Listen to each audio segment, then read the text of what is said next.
How bad balance can be a good thing. People who play video games are a diverse bunch these days, spread across a huge variety of platforms, demographics, and genres. But let me tell you that there is one thing that unites all Ilfs. gamers, and debatably, all human beings. You lot absolutely love to complain. Oh, Don't yeah. get me wrong, a lot of this complaining is justified. You people complain about Nintendo shutting down really cool fan projects, you complain about companies putting out unfinished games all the time, and you rightfully complain about Blizzard somehow managing to outgreed anime stuff in the pay-to-win department. But there's True. one thing that the gaming public Nah, that's not true. I feel an overwhelming sense of pride and accomplishment when I do that stuff, dude. That's fake.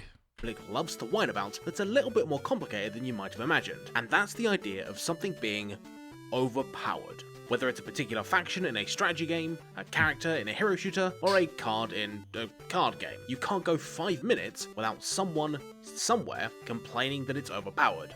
And let me tell you, I'm sick of it. Not just because this conversation is seemingly impossible to escape, but because I think overpowered as a word has kind of an unfair stigma. Yes, a single strategy in a game being too powerful, resulting in you not being able to play the way you want, totally sucks. But in obsessing over perfect balance, ensuring that nothing is overpowered and that everyone's on equal footing, I think we often accidentally make games less fun and blind ourselves to the idea that a little bit of imbalance can actually be a good thing.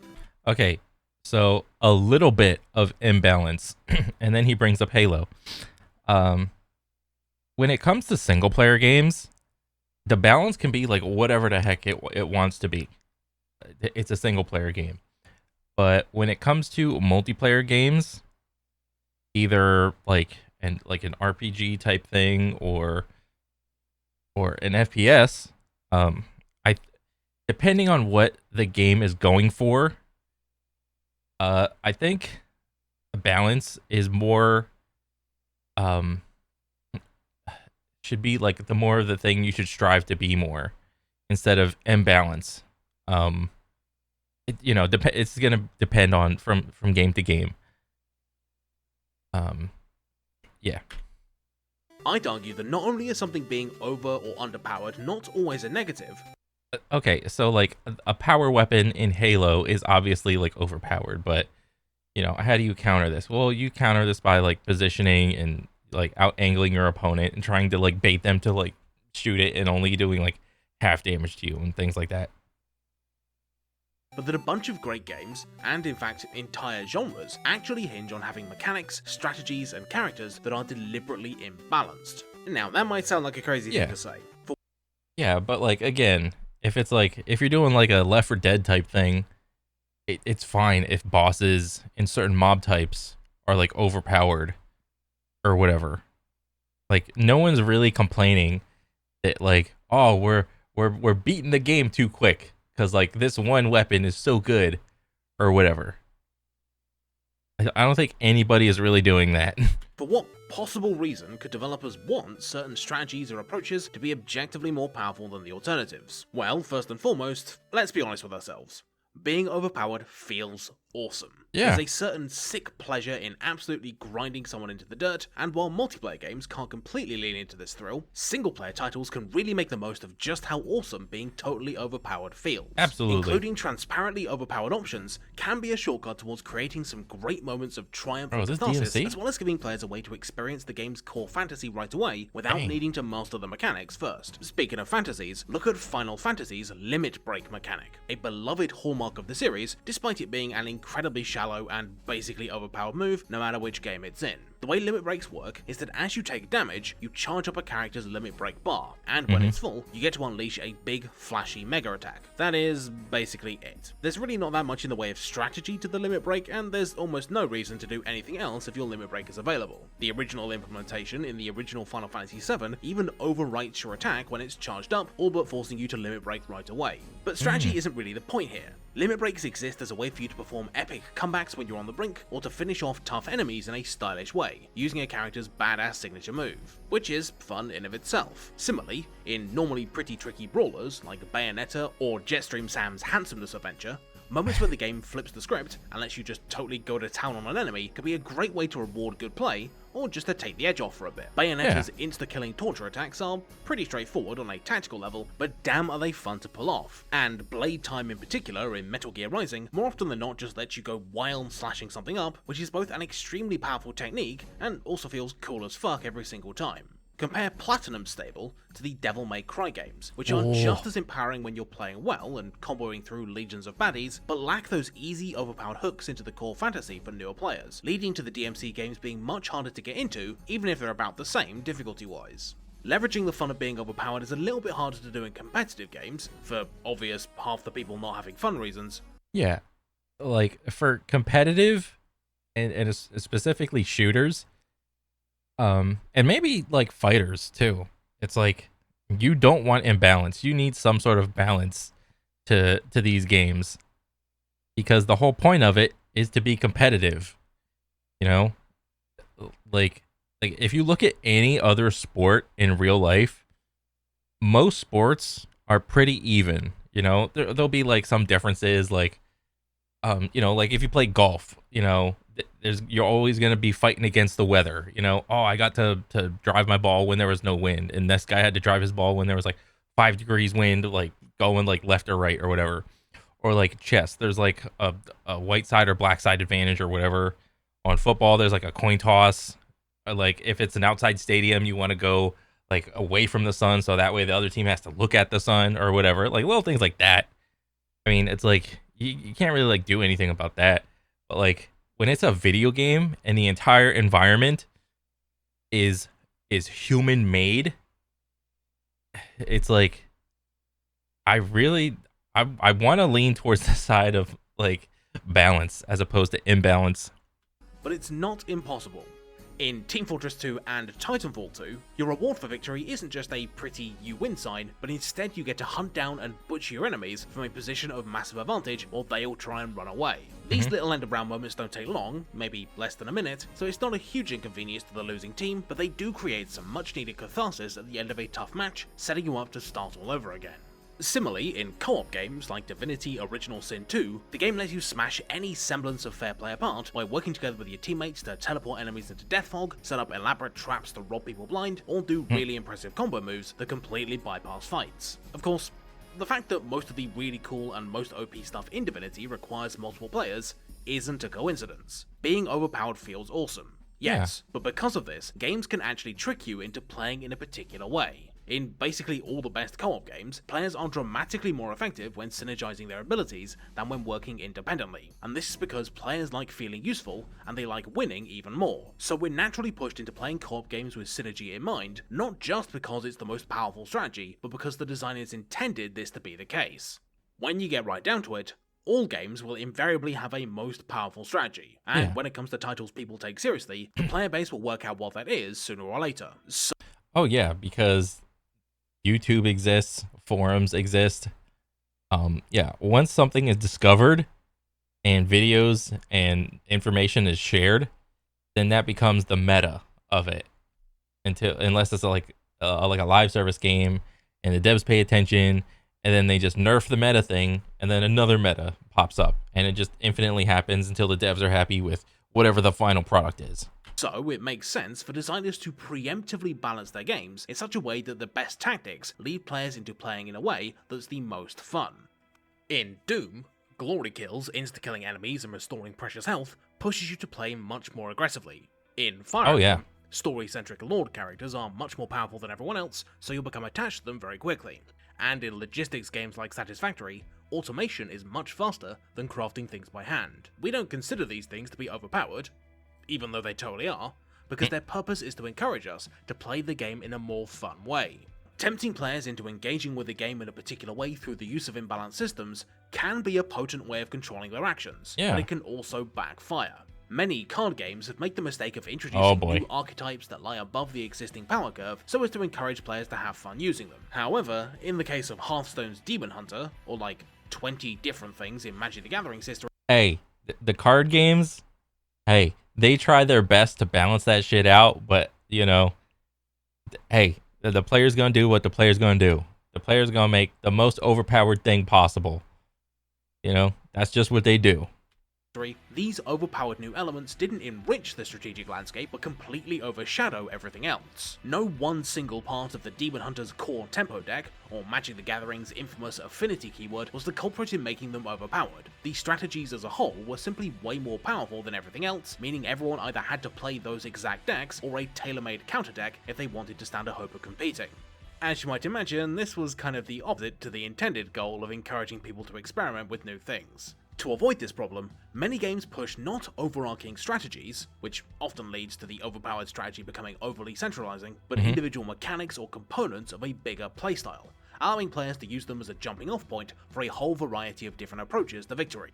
Look at Halo. Absolutely no one is going to argue that going up against a rocket launcher or an energy sword when you've only got a crappy plasma pistol is a fair fight. It just isn't. Power weapons in Halo are categorically and deliberately OP, allowing for one-hit kills and sometimes for individuals to go toe-to-toe with vehicles on foot. However, while these weapons might be imbalanced in an individual skirmish, the fact that they spawn in fixed locations and at predictable intervals adds an interesting side goal to the game that both teams have equal access to.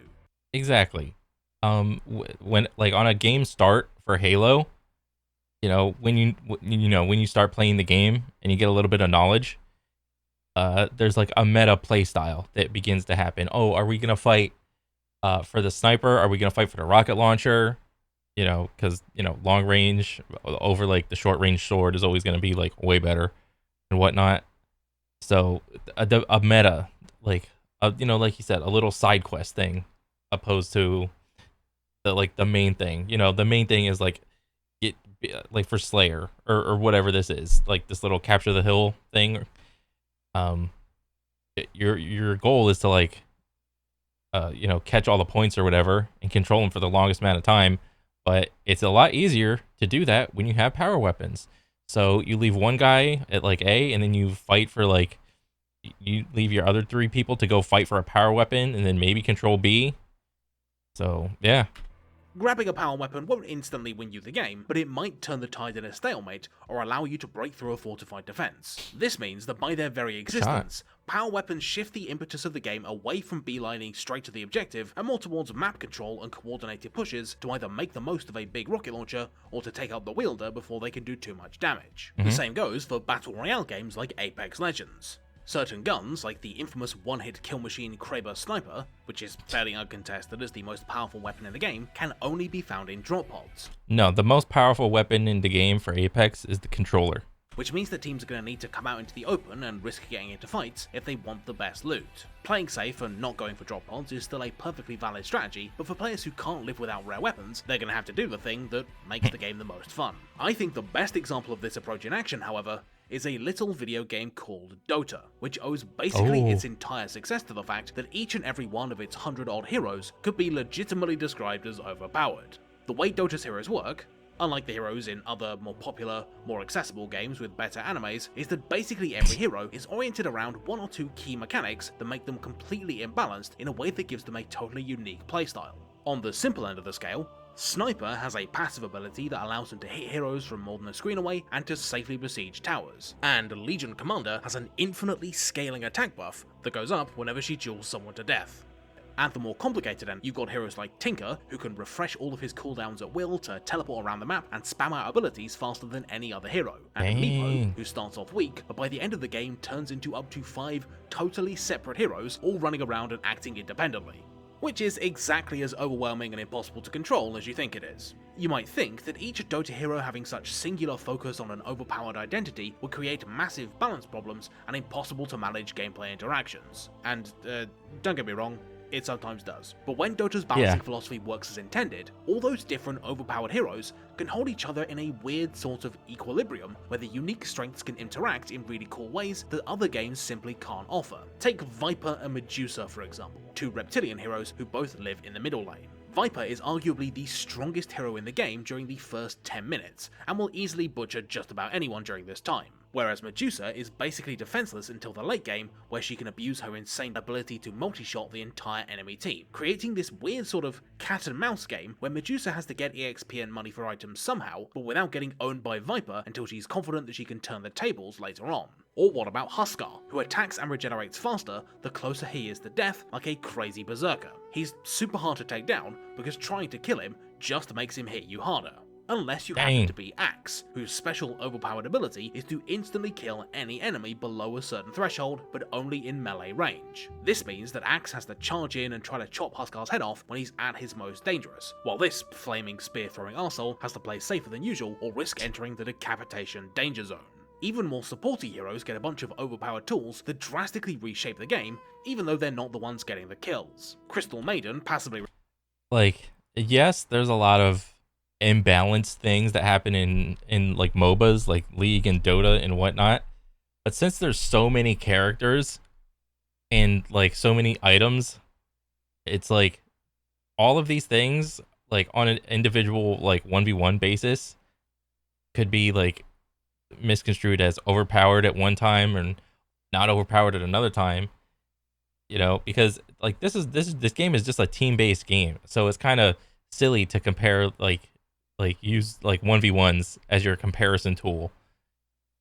It restores the mana of her entire team, meaning that they can spam out spells all game without needing to worry about potions. Earthshaker can create massive walls out of nothing, allowing his team to set up cool ambushes, and Dazzle can cast a shield that renders whoever it's on literally unable to die until it God damn it, Axe. I could talk about Dota all day, but the point is that imbalances on the micro scale can actually even out not just into a fair game, but a much more interesting one too, on the macro scale.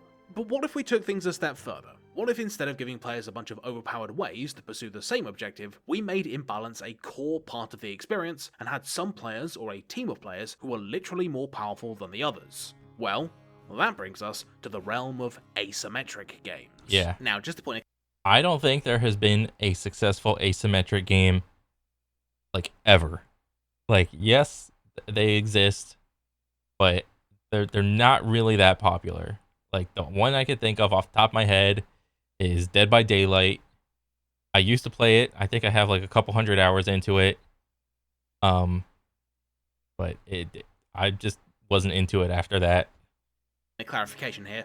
Basically, every game involving more than one player is asymmetric to a degree, from subtle stuff like chess being defined by the fact that white moves first, to different races in an RTS. But in the vast majority of cases, all the players are using the same fundamental mechanics, just in different ways. When I say asymmetrically designed games, however, I mean that different players are literally playing by different rules, and I think the key to making this very finicky genre work is knowing how to leverage overpoweredness to a game's advantage. Look at hidden role games like TTT, The Resistance, Secret Hitler, or Sussy Bakamoga, Among Us. The bad guys have substantially more ability to affect the game than the innocents, both in the sense that they can kill people and maybe have other powers, but also the fact that they have way more information than everyone else. The fact that the traitor team are overpowered is why these sorts of games work at all.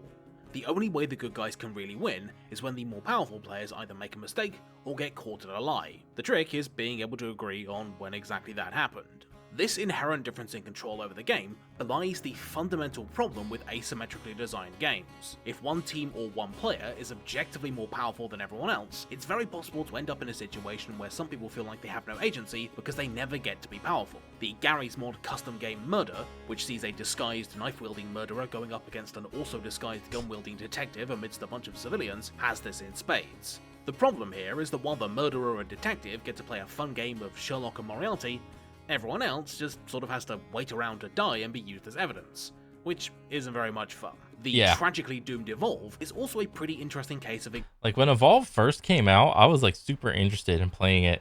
I don't know why it like didn't like become more successful.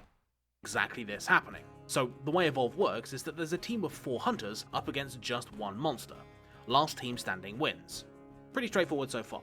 The interesting wrinkle in this setup is that the monster can, well, evolve, going from a tiny little stage 1 baby to a big stage 3 badass by eating other animals and growing stronger.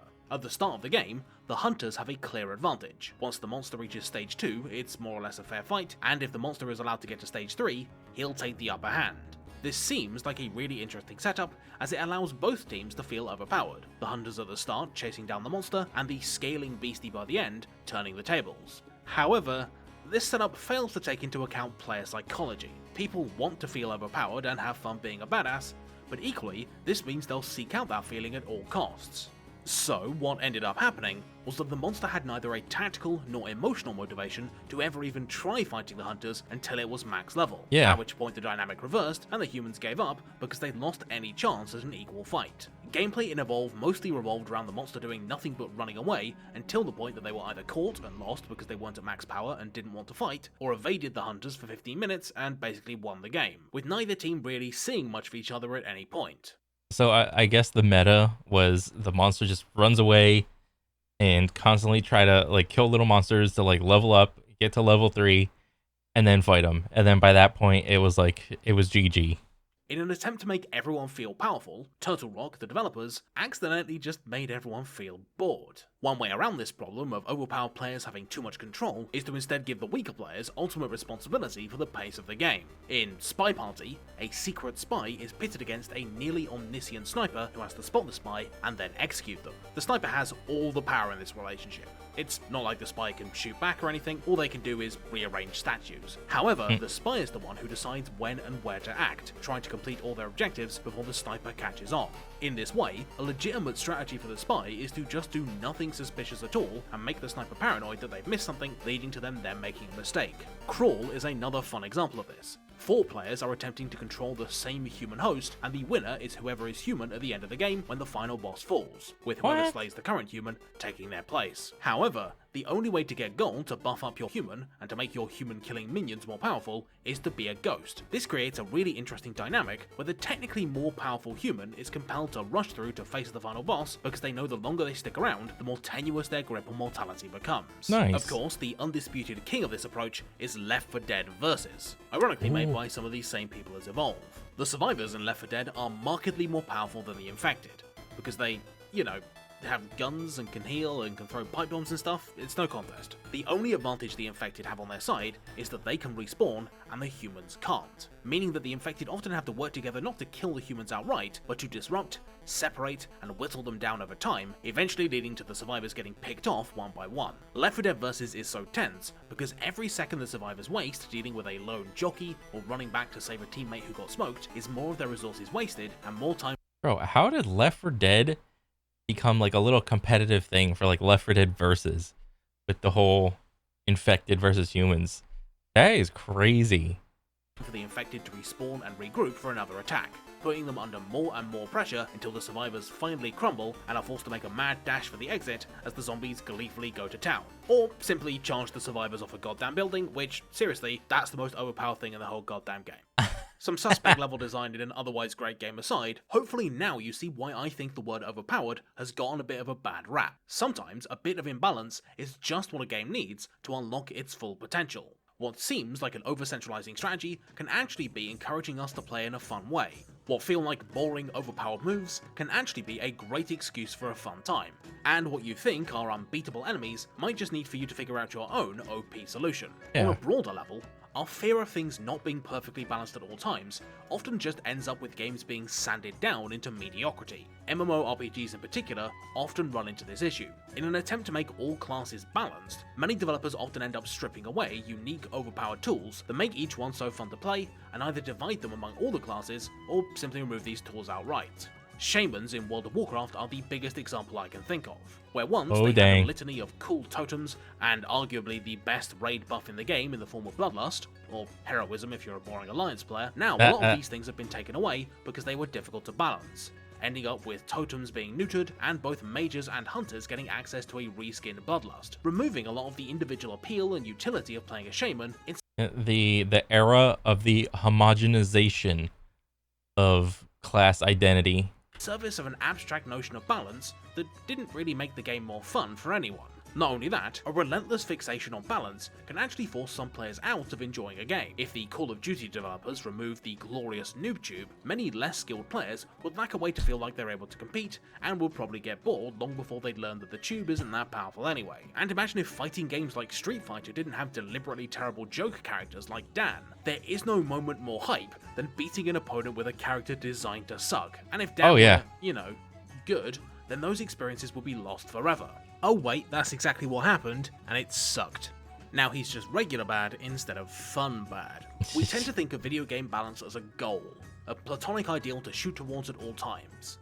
But it just isn't. Like many things, video game balance is just a tool, one that can be used in a variety of ways for a variety of different aims, from encouraging different playstyles to changing the strategic landscape of a game. So I think it's worth relaxing a little bit and accepting a few overpowered things, because who knows, they might actually improve the experience if you give them a chance. And for those who disagree, might I introduce you to my favourite totally balanced game? It's very deep, people have actually been playing it for centuries, there's some very sophisticated commentary on capitalism and royalty, and it's just flipping a coin. That's the joke, I'm just making fun of people now. Oh. Hi, hello, and welcome to this thing I do after each and every video. Why did I start doing it? I've completely forgotten, to be honest. Why do I continue to do it? Well, that's so I can make some excuses about why this video was late. It's been very warm over here lately, and also I was helping out run the GMTK Game Jam. But mostly, it's so I can give some very deserving people some excellent shoutouts. First up, I'd like to celebrate a YouTuber who is absolutely fantastic and you really should have already subscribed to, and that is Classics of Game. Classics of Game is... it's difficult to pin down really, but it's a channel all about posting out of context clips from very weird video games. Sometimes they're terrible, sometimes they're obscure, and sometimes they're just from Japan, and sometimes it's all three. Genuinely, the channel is constantly surprising and hilarious. I'm very glad it came back from hiatus, because it's been on my recommendation list for literally years. Please go check it out. Of course, the other people I need to shout out are my ever wonderful, ever patient patrons, who choose to support the channel each and every month. I gotcha. Bro, this was like a great video. For like, you know, again, like I said, like I think being overpowered in a game is fine as long as like it's like a single player thing. And even like to some degree, like, you know, in multiplayer games, you can have like a good gun or like the meta guns. But that's always going to be like a contested argument, having like a good or a bad gun, even on the ground, like in Apex. Like, why is the P20 like even on the ground still? Why can't I just start with it? You know, there's always going to be an argument for or against balance, and this is just going to depend on the type of game and the type of game experience that you want. I think so. Yeah. I mean, that's pretty much it. I love this video. I can't wait to see more from Adam or whatever. I know this video's like almost a year old or whatever, but like, I still think it's relevant. It's good. It's timeless. But yeah, that's pretty much it. All right. Take it easy, guys. See ya.